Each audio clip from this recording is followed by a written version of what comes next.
今天蒸了一锅老面馒头，没有加酵母，它的面香味跟麦香味真的很浓，就算不夹菜啊，空口吃都能吃上2个。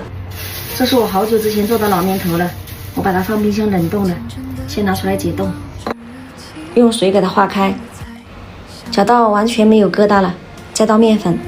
我是头一天晚上和的面，老面肥发面比较慢，就让它醒发1个晚上。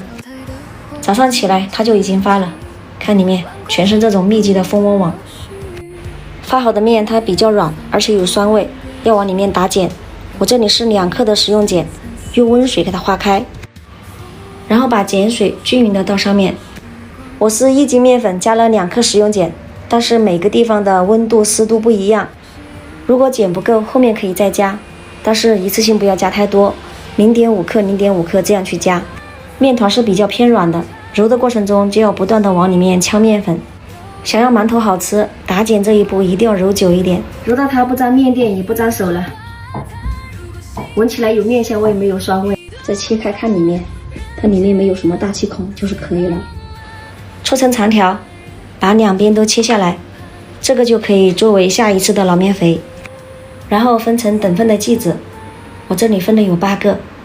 拿出一个剂子，用右手手掌根的位置不停地往里压，左手作为辅助往里打圈，每一个剂子大概揉个20-30下，越到后面越要轻。然后光滑面朝上，团圆，搓高，这样一个生胚就做好了。下面垫上蒸笼纸防粘，再等个15分钟就可以蒸了。看到明显变大，用手轻轻按压会回弹，就可以蒸了。水开上锅蒸。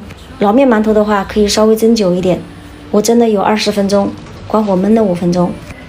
每一个都是白白胖胖的，回弹性也很好，里面的组织也非常的细腻，夹菜夹肉空口吃都特别香。